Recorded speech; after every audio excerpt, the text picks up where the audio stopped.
Bonjour, je m'appelle Isabelle Westiner-Zuber et actuellement j'écris un livre sur la protection de l'enfance en Romandie. Et dans ce cadre, j'ai voulu aujourd'hui interviewer Patrick Robinson. Patrick Robinson est porte-parole de la CROP. Est-ce que tu peux nous dire ce que c'est la CROP? La CROP, c'est une association fêtière, si on peut dire, des organisations de la condition paternelle ou de la coparentalité en Suisse romande. Dans chaque canton roman, il y a une association et il y a une dizaine d'années, après des années on essayait de faire avancer les choses pour la condition paternelle, bien-être des enfants, etc. Au niveau cantonal, on a réalisé qu'on n'arriverait à rien si on ne se mettait pas ensemble pour agir au niveau supracantonal, donc fédéral. Et on a créé la CROP il y a une dizaine d'années. Et en même temps, Suisse allemande, des organisations aussi cantonales se sont mis ensemble. On s'était mis au début ensemble avec les Suisses pour créer une association au niveau suisse. D'accord, ouais. Merci beaucoup. Alors moi, je fais un état des lieux de ce qui se passe actuellement en Romandie dans la protection de l'enfance, lorsqu'il y a des séparations litigieuses et comment ça se passe avec les enfants. C'est ça qui m'intéresse principalement. Puis dans ce cadre, moi j'aimerais savoir qu'est-ce que tu penses des médiations dont on parle de plus en plus souvent. Et est-ce qu'il faut les ordonner, pas les ordonner? Quelle est ton expérience et puis quel est ton avis? Alors, s'il y a des parents qui sont en conflit, et qu'un parent ne veut pas de médiation pour X raisons, à mon sens, il faut que les autorités interviennent d'une certaine manière, avec une certaine force, pour exhorter, et maintenant c'est dans la loi, la loi dit le juge peut exhorter.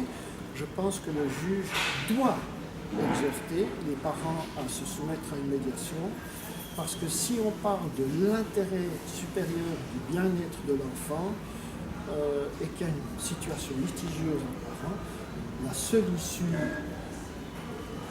qui mènerait à une situation durablement meilleure de relation entre parents, c'est à travers la médiation. Parce qu'à travers la justice, les procédures judiciaires, on ne met que de l'huile sur le feu s'il y a des conflits. Ouais. Et est-ce que toi tu penses qu'on peut faire des médiations justement quand il y a des conflits majeurs, on peut quand même les faire? Si le juge ou la juge ou n'importe quelle autre autorité de protection de l'enfant précise bien aux parents que c'est dans l'intérêt supérieur de l'enfant, que s'ils ne collaborent pas, il y aura des conséquences, eh bien, les parents vont se soumettre. Il ne faut pas oublier que dans d'autres pays, par exemple le modèle Cochem en Allemagne, le juge était très clair avec les parents. Si un de vous ne se soumet pas à la médiation, eh bien, il y aura des conséquences négatives pour vous, en tant que parent. On peut vous retirer la garde. Okay. Parce que les parents, dans l'intérêt supérieur de l'enfant, doivent pouvoir collaborer un minimum pour et se mettre d'accord sur comment se partager les tâches, les responsabilités concernant le partage du temps avec l'enfant, etc. C'est obligatoire. Ouais.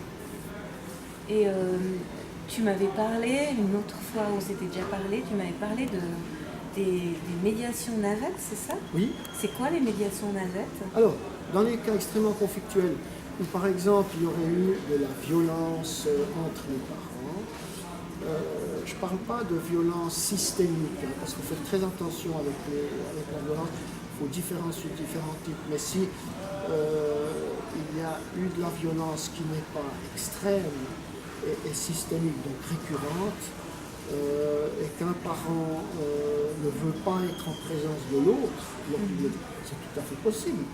Le médiateur ou la médiatrice prend un parent pendant un certain moment, ensuite c'est avec l'autre parent, et la médiation peut très bien se faire sans que les parents se rencontrent. On prend par analogie la Suisse qui est reconnue internationalement comme pays qui promeut la médiation dans les situations de conflit, on pense à l'Ukraine, etc. Ce sont des partis qui ne se parlaient pas, mais la Suisse a quand même réussi la médiation. Ouais. Alors pourquoi est-ce que la Suisse peut être si forte en médiation et si compétente au niveau international et pas pour ses propres enfants? Ça, je comprends pourquoi. Mais Est-ce qu'il y a des cantons où ces médiations elles se pratiquent plus qu'ailleurs, à ta connaissance? Non, non, je ne peux pas affirmer quelque chose sur ça.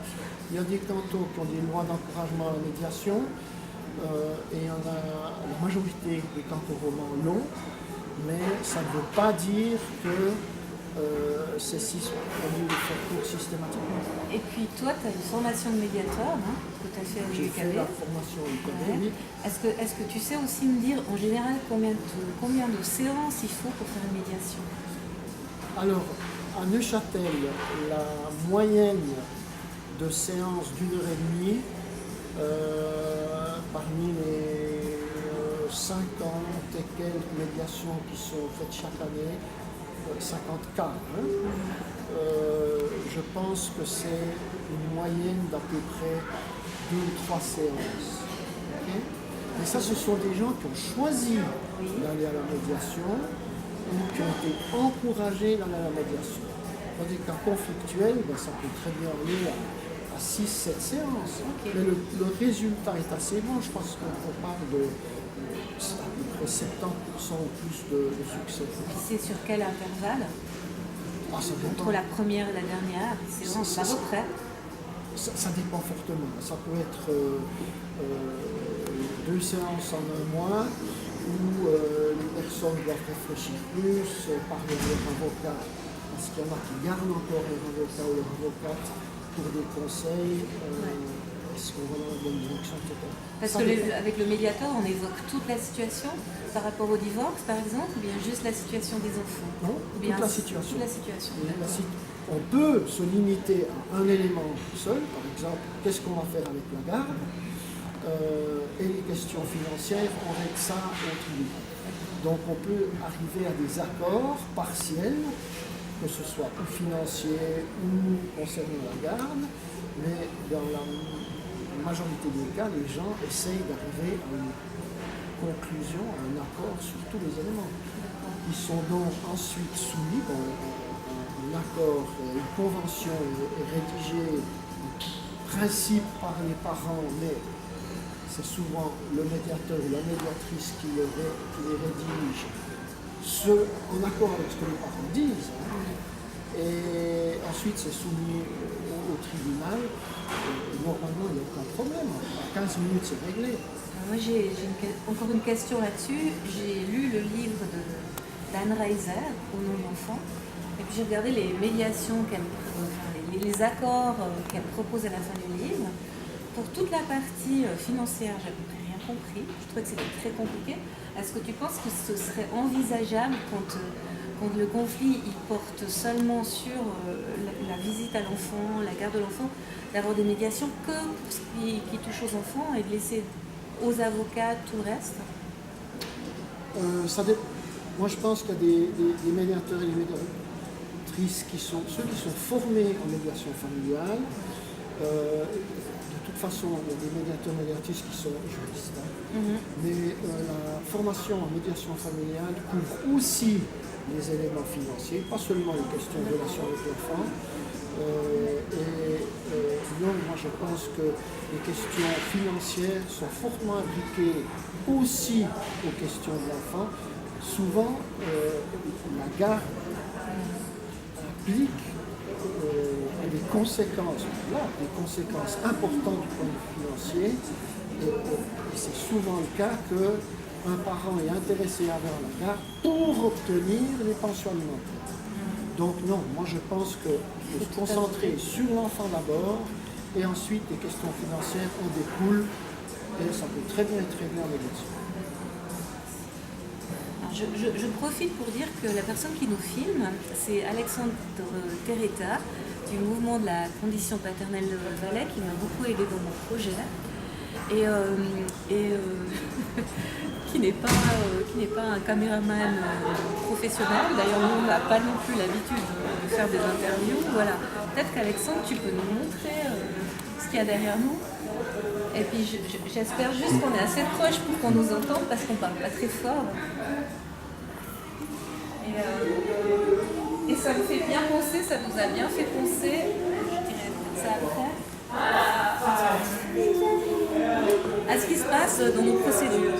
Et en fait, c'est tellement compliqué comme rouage, où on n'est jamais au bon endroit, ou bien quand on est à un endroit, il faut qu'on aille à un autre, et puis il y a tout qui s'imbrique, et puis jamais rien n'est vraiment clair pour les parents, et voilà, on voudrait le mettre en marche. Mais on ne peut pas. Alors c'est bon symbole, parfois les rouages ne tournent pas si bien. Mais c'est là que la médiation est très positive, parce que tout le processus il reste dans les mains des deux parents. Tandis que là, avec toutes les procédures, avec les offices de protection de l'enfant, les expertises, les tribunaux, la police, tout le processus il est dans les mains de quelqu'un d'autre. Donc les parents peuvent devenir de plus en plus frustrés.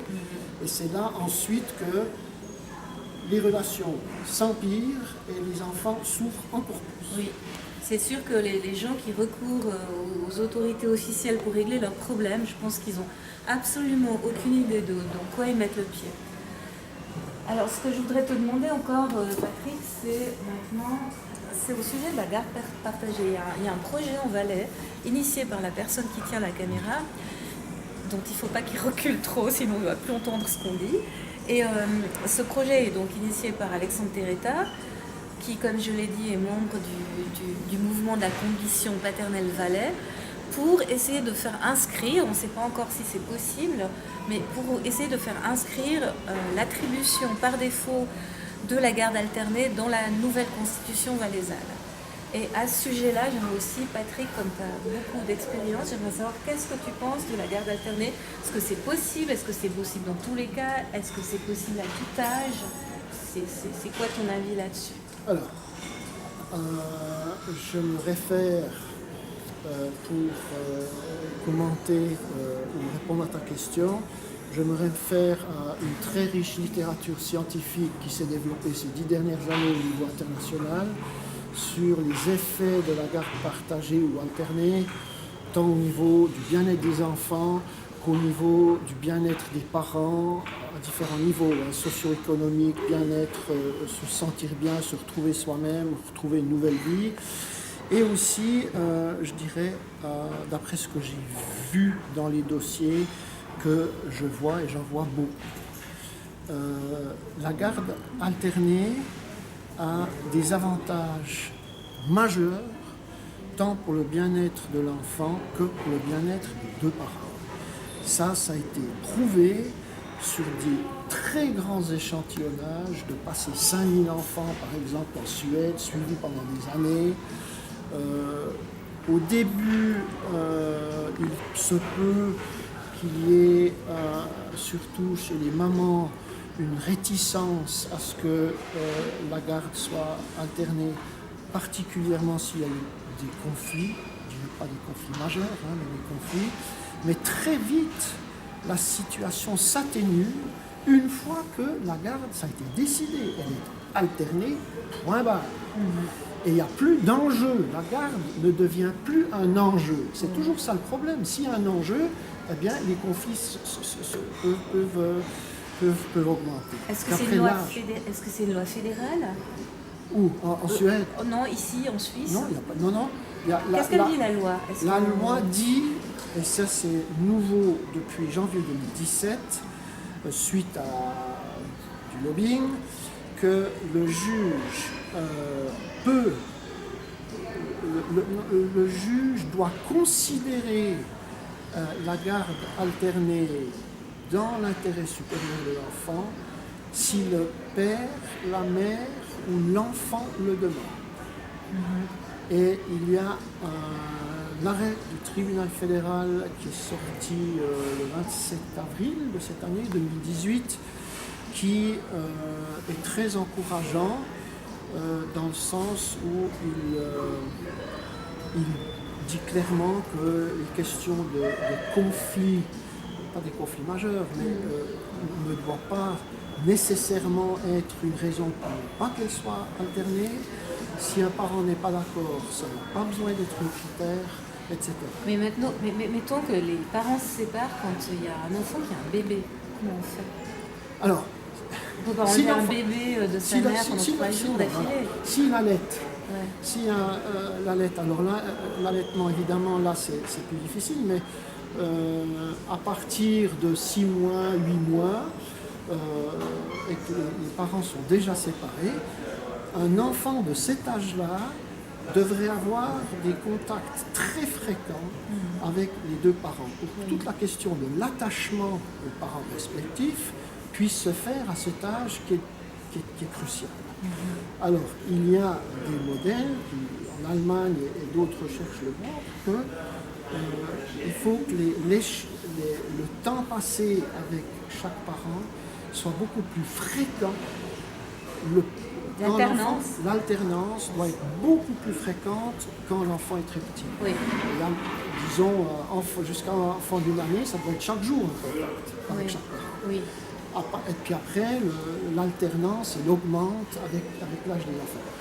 Alors on arrive, il y a le système ici qui est traditionnel, je ne sais pas pourquoi c'est comme ça, c'est une semaine chez chaque parent.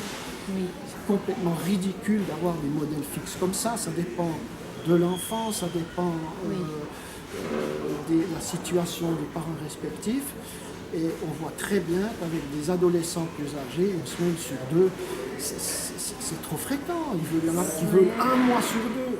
Ça implique quand même aussi que les parents ils habitent pas trop éloignés à cause de la scolarisation des enfants. Ouais. Et si les parents ont l'enfant comme priorité dans leur décision, eh bien, les parents peuvent décider d'habiter plus près l'un de l'autre. Oui. Et en Suède, sur ces 20-30 dernières années, on voit que la distance entre les foyers respectifs des parents, en fait, a diminué parce que la garde alternée a mené aux parents à réaliser que dans l'intérêt de l'enfant, ils doivent rester plus près de l'enfant. D'accord.